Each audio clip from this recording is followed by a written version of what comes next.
Assalamualaikum warahmatullahi wabarakatuh. Adik-adik, pada pertemuan kali ini kita akan membahas mengenai bab obligasi ya. Sebelumnya kita telah mempelajari mengenai penyusutan. Jadi di bab maksudnya di bagian pertama ini saya harapkan kalian mampu memahami obligasi ini sebagai sebuah alternatif investasi dan pembiayaan. Lalu nanti soal hitung-hitungannya itu saya harapkan kalian mampu menghitung harga wajar obligasi berbunga dan juga menghitung yield obligasi hingga jatuh tempo. Seperti itu ya. Untuk amortisasi dan pembahasan lainnya akan kita bahas minggu depan. Oke, langsung aja ya. Untuk bab obligasi. Jadi obligasi ini sangat penting ya untuk kalian tahu karena apa? Di zaman sekarang ini obligasi itu merupakan salah satu alternatif investasi pembiayaan ya, yang utama juga selain saham. Nah, jadi apabila sebuah perusahaan itu memerlukan sejumlah uang yang cukup besar untuk jangka panjang juga, misalkan untuk membangun gedung baru, membeli mesin-mesin baru, ekspansi pabrik atau perluasan pabrik ya, dan lain-lain.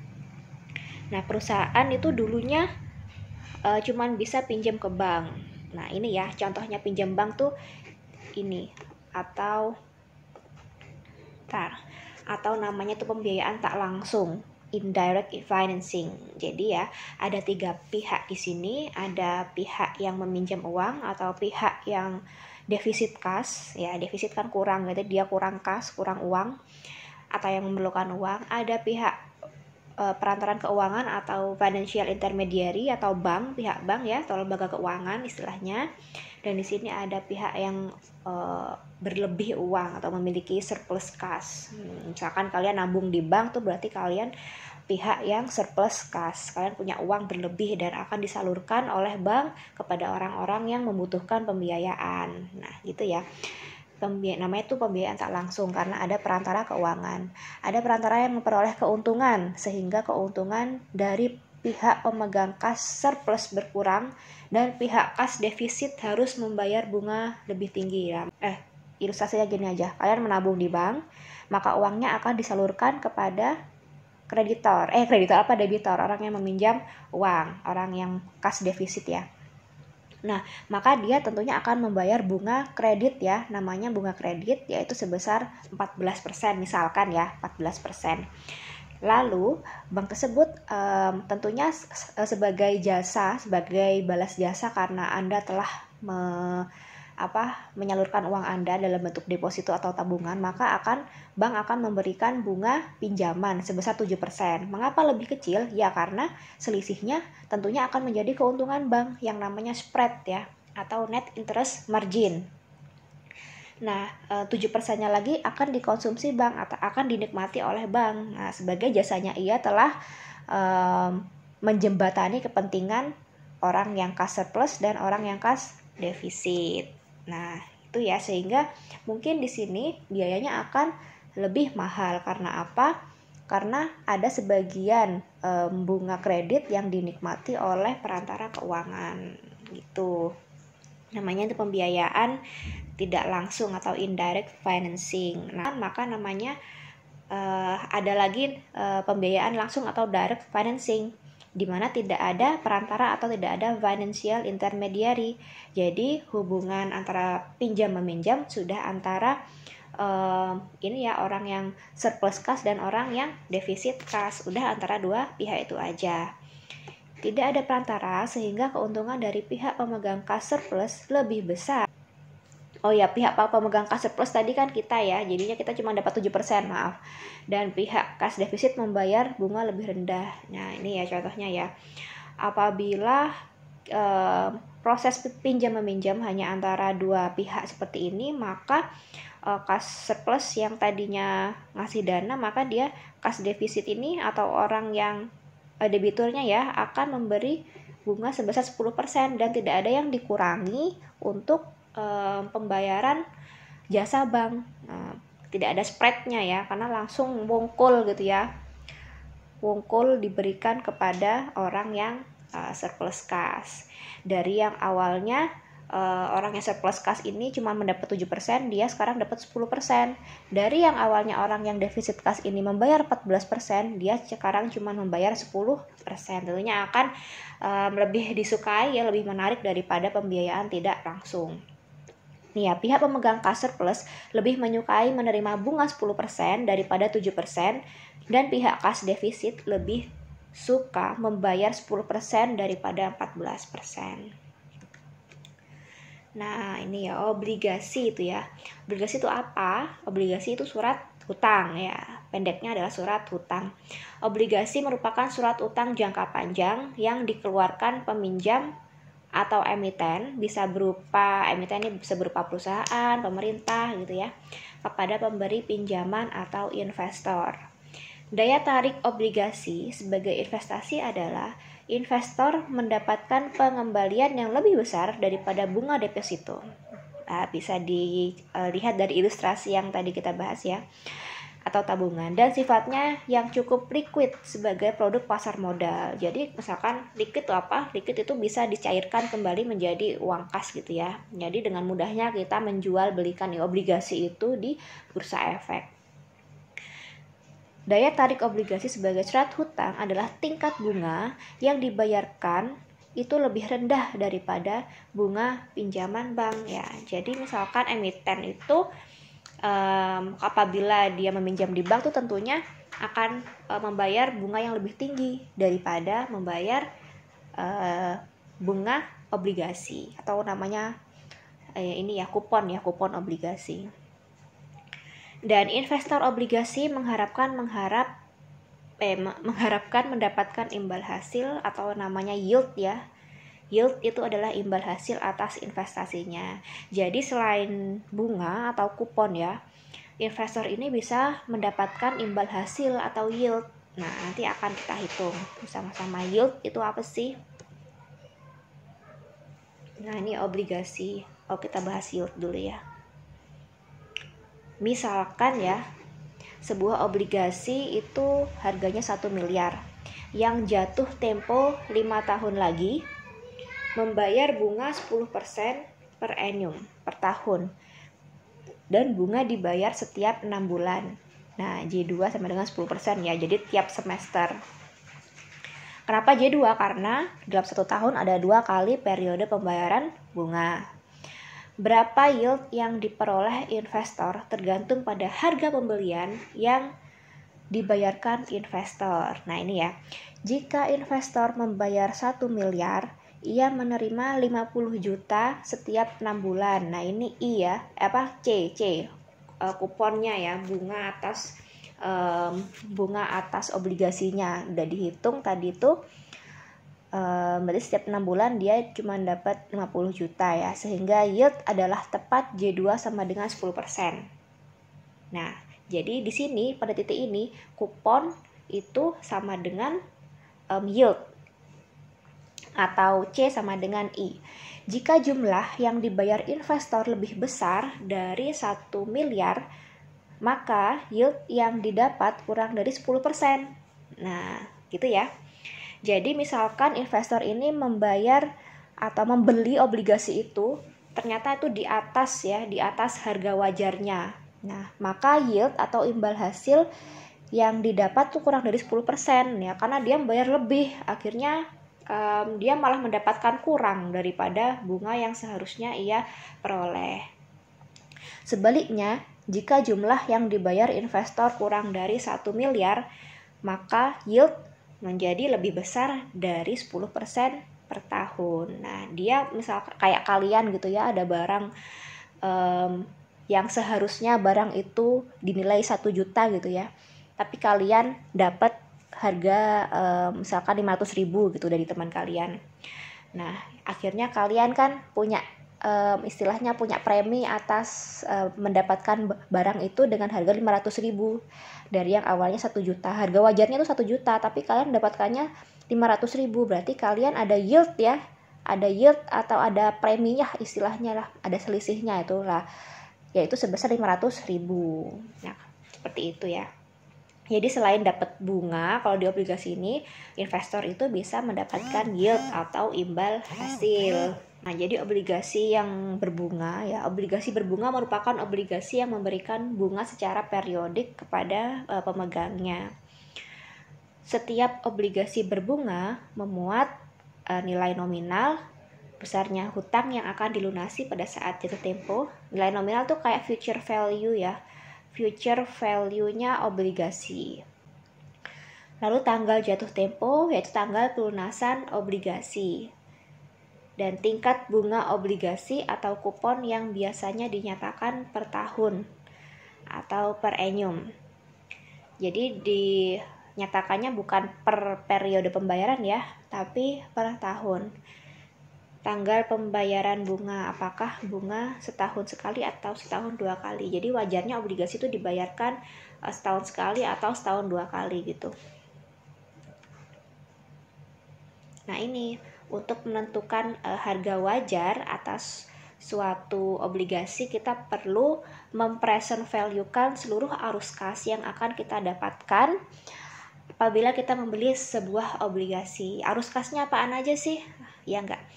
Arus kasnya adalah pembayaran bunga yang dibayarkan mungkin setiap semester atau setiap tahun gitu ya. Dan juga ada nilai nominal yang akan dilunasi pada saat obligasi tersebut jatuh tempo. Ini merupakan arus kas dari pembayaran bunga, atau ini kan rumusnya anuitas ya, masih ingat? Kalau ini adalah rumus dari present value of future value. Jadinya nggak ada anuitasnya ini, karena dibayarkan saat jatuh tempo. Misalkan 10 tahun lagi gitu, kita dapat 1 miliar. Maka kita harus mempresent value-kan nilai nominal ini. Dan juga mempresent value-kan anuitas ya, atau bunga yang akan kita peroleh setiap periodenya. Jadi di present value-kan semua untuk memperoleh harga wajar. Kira-kira obligasi ini tuh pantas untuk dinilai berapa rupiah sih pada hari ini. Dan apabila kita membelinya di atas harga wajar, maka kita akan tentunya yield-nya nanti berkurang atau kita istilahnya rugi gitu ya. Artinya kita nggak memperoleh bunga wungkul gitu, karena kita membeli di atas harga wajar atau over value lah kita ya. Apabila kita membeli di bawah harga wajar, maka kita tentunya mendapatkan yield atau selisih gitu ya, atau profit lagi gitu, cuan lagi gitu. Dan ini ada rumus lagi, sama cuman sedikit dimodifikasi. Mungkin untuk lebih menyederhanakan perhitungan. Jadi present value dari arus kas obligasi itu bisa diperoleh dari F atau nilai pari ya, nilai nominal, ditambah C atau kuponnya ya, tingkat bunga kupon, misalkan 10% atau 12% ya, dikurangin I. Ini adalah yield yang kita inginkan, yang investor inginkan gitu ya. Jadi selisih antara tingkat bunga dikurangin dengan yield yang kita inginkan. Dikalikan F lagi, dikalikan nilai pari lagi, lalu baru dikalikan ini ya. F1 dikurangin 1 plus I atau yield dipangkatkan N. N ini sama dengan jumlah periode ya, sama kayak yang kita pelajari di bunga majemuk dan anuitas. Lalu dibagi dengan I. Ingat-ingat adalah yield per periode. Tolong dibedakan ya antara tingkat bunga atau kupon dengan yield. Kalau yield itu disyaratkan oleh investor, biasanya atas dasar keinginan investor. Kalau kupon tuh sudah fix ya, ditentukan oleh pemilik obligasinya. Nah, di sini ada contoh. Sebuah obligasi bernilai nominal 100 juta. Ini kita punya F di sini dengan bunga J2 sama dengan 12%. Ini adalah C atau kupon ya, coupon. Jatuh tempo dalam 10 tahun. Nah, ini belum tentu N nih, karena kita masih harus menjadikannya jumlah periode ya. Jadi dikalikan dengan J berapa, J2 gitu nanti. Tentukan harga wajar obligasi, harga pembelian obligasi gitu ya, jika investor mengharapkan yield. Nah, jadi ada investor yang mengharapkan mungkin yield di atas nilai kupon, di atas tingkat kupon, dan juga di bawah tingkat kupon. Tentunya yang lebih masuk akal yang di atas tingkat kuponnya yaitu 14%. Jadi ada selisih 2% gitu nanti antara yield dengan tingkat kupon. Oke, ini kita pelajari dulu yang 14% ya. Jadi di sini kita punya informasi mengenai F yaitu 100 juta. Kalau C karena C-nya per tahun adalah 12%, maka untuk per semester karena dibayarkan per semester ya J2 harus dibagi 2 dulu. Jadi untuk tingkat bunga atau tingkat kuponnya itu adalah 6% dalam setiap kali periode pembayaran. Nah, besaran kuponnya berapa? Dihitung dulu ya, 6% dikali dengan nilai parinya. Berarti kita nanti setiap semester dapat 6 juta gitu. Dengan N 10 tahun atau 20 semester. Nah, gini ya, berarti 10 dikali 2. Ada 20 kali periode pembayaran. Nah, yield yang kita harapkan, yang investor harapkan adalah 14%. Maka harus dikonversi dulu menjadi per semester. Jadi per semester kita pengennya dapat 7% ya, di atas tingkat bunga. Ini rumusnya kita masukkan, ini pakai rumus yang sebelum dimodifikasi ya, sama aja, kalian mau pakai yang mana terserah karena hasilnya akan sama. Yang penting adalah jangan salah dalam memasukkan nominal ke rumusnya. Jadi P sama dengan, bisa dipelajari ya, ini jangan lupa ini merupakan yield, dipangkatkan 20 N-nya, nominal apa? Jumlah periodenya, lalu dikalikan C atau besaran dari bunga, jangan lupa dibagi dengan yield atau imbal hasil yang diinginkan oleh investor, ditambah 100 juta. Oke, lalu dibagi dengan 1 plus 7%, ini 100% maksudnya ya, berarti 1,07 maksudnya dipangkatkan 20. Oke, lalu hasilnya adalah sekian, lalu hasilnya ini berarti ini adalah arus kas dari bunga yang akan kita peroleh ya. Dan ini adalah arus kas dari nilai pari yang akan di present value kan gitu. Berarti totalnya dari seluruh arus kas mulai dari bunga dan juga nilai pari, kalau di present value kan kita tarik ulur ke nilai sekarang, itu pantasnya obligasi itu kita beli dengan harga 89.405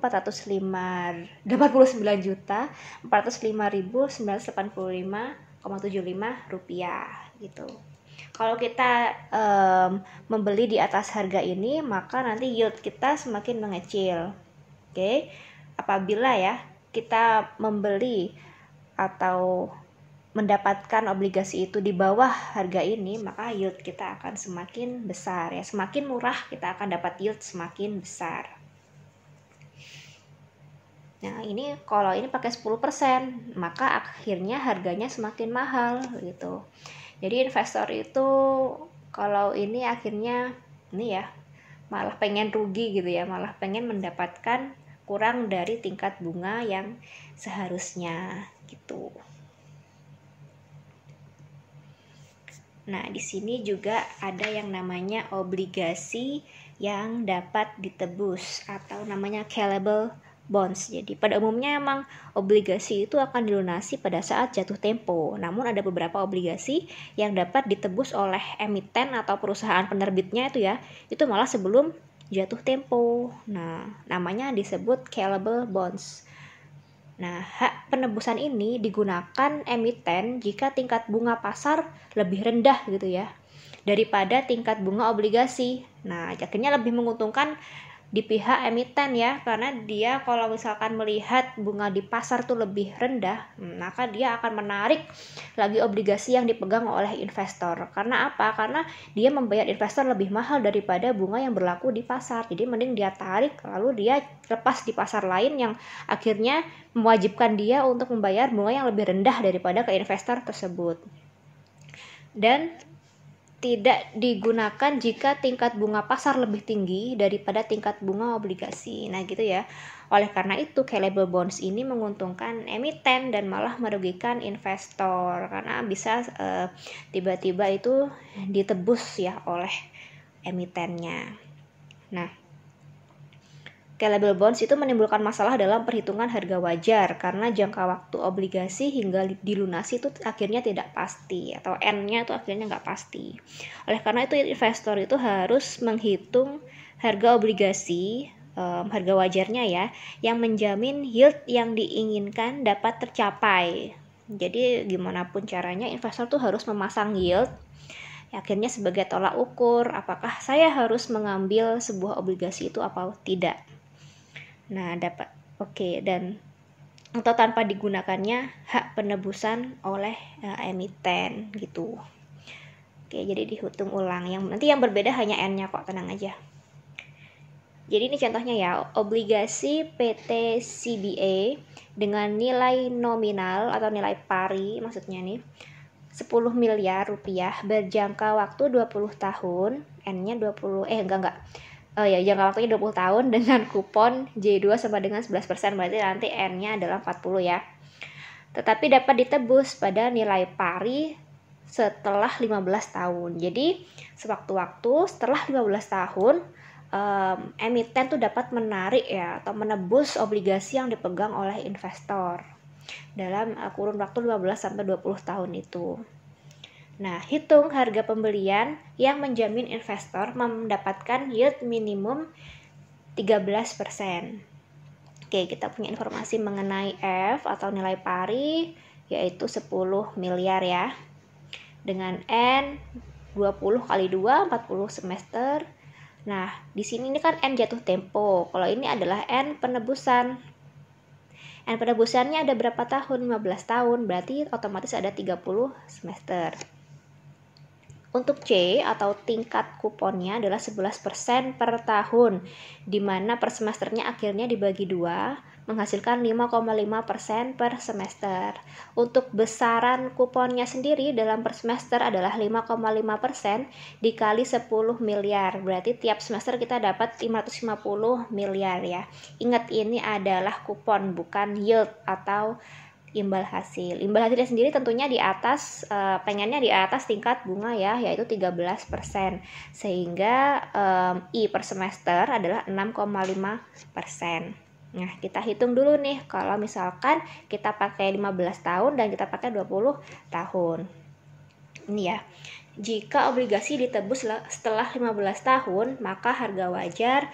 Nah, di sini kita boleh sih pakai rumus yang kedua ya, jadi variasi, tapi tetap hasilnya sama aja. Jadi F 10 miliar ditambah, ini adalah selisih antara C dikurangin I ya, atau kupon dikurangin sama yield, dikali 10 miliar, ini dikali ya, nggak ada tanda kalinya tapi kalian harus tahu kalau dikali, lalu dikali ini ya, anuitas ini kita lihat N-nya adalah 30, karena kita harus mensimulasikan apabila emiten tersebut menebus dalam jangka waktu 15 tahun. Oke, berarti kira-kira kalau 15 tahun, harga berapa sih yang wajar apabila saya memasang yield sebesar berapa tadi? 13% gitu kan logikanya. Berarti P yang di ini ya, P yang kita dapat adalah 8 miliar sekian, 8 miliar 694. Nah, kita punya simulasi 15 tahun. Nah, jika obligasi dilunasi saat jatuh tempo setelah 20 tahun, ya maka harga wajarnya adalah kita yang berubah adalah N-nya. N-nya di sini kita pakai 40 karena 20 tahun. Dikali ini semua. Pasti tandanya minus ya. Karena apa? Karena kita menginginkan yield yang lebih besar daripada kupon. Akhirnya lebih kecil kuponnya. Akhirnya hasilnya adalah minus. Maka harga wajar suatu obligasi itu apabila dibayar pada saat jatuh tempo 20 tahun, maka harga wajarnya adalah 8 miliar 585 juta sekian. Begitu. Nah, jadi adik-adik jangan cuma menghitung sampai harganya aja ya, tapi kalian harus menentukan kira-kira harga mana yang akan menjamin investor mendapatkan yield berapa persen gitu ya.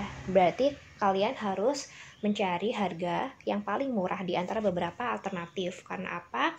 Karena semakin murah, maka yieldnya akan semakin besar dan semakin menjamin adanya ketercapaian atas yield tersebut. Contohnya gini ya, harga pembelian yang menjamin yield yieldnya 13% adalah yang lebih rendah antara dua harga di atas. Tadi kan ada harga 8 miliar 500 juta dan ada harga 8 miliar 600 juta.